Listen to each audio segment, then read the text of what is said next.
sou Gildon Oliveira, trabalho com escrita. Eu escrevo para teatro, eu escrevo para cinema, escrevo para TV há mais de 15 anos. E ao longo de todo esse processo, a escrita se torna uma grande paixão, uma grande forma de expressão, onde eu acho que é interessante esse lugar de posicionamento mesmo.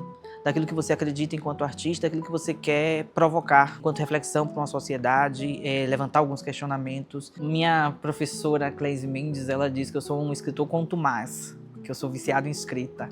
Então, esses últimos anos eu venho escrevendo para teatro, para cinema, para TV, sempre com essa inquietude de buscar me desafiar, entender o quanto eu posso, através do meu trabalho, deixar também essa plateia inquieta ou instigada a pensar algumas coisas que eu venho provocando. Então, é claro que é essa realidade da comunidade LGBT, mas também questões que envolvem esse lugar da negritude. Nó passa de uma provocação minha pela quantidade de notícias que a gente sabe sobre crianças negras que são vítimas do racismo e que morrem de diversas formas. E a gente tem muita narrativa que trata exatamente da tragédia, mas não mostra, por exemplo, os pais e como eles ficam após isso. E isso me inquietava. E aí eu tô falando do lugar interessante que pode ser exatamente isso, mudar um pouco a perspectiva para provocar na plateia ou no público, de maneira generalizada, como pensar isso de uma outra forma. O que é esse dia a dia?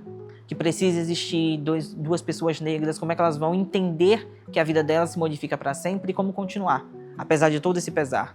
Quem ainda tem algum tipo de esperança, quem se agarra no desejo de uma justiça, de um tipo de mobilidade, quem desiste, como é que esse casal ainda consegue permanecer se amando? Porque é fácil discutir e mostrar a tragédia o tempo inteiro, mas mostrar as tentativas de superar ou de aprender a conviver e a continuar apesar disso, é muito ainda difícil você enxergar. E eu queria trazer isso muito para teatro, porque também tem um lugar do imediatismo da reação da plateia em relação a isso. É a minha 6ª indicação e eu sempre celebro muito, porque eu tenho uma concepção de que as indicações é o lugar que nós artistas, e principalmente os artistas pretos, têm de legitimação de carreira.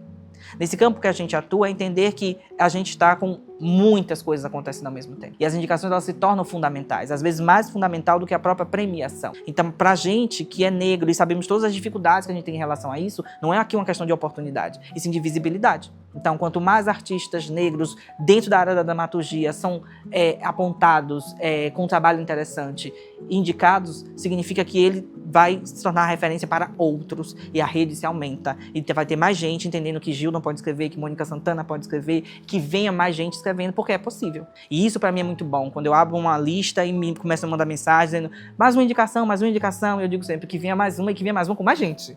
Que a gente vai crescendo nesse sentido.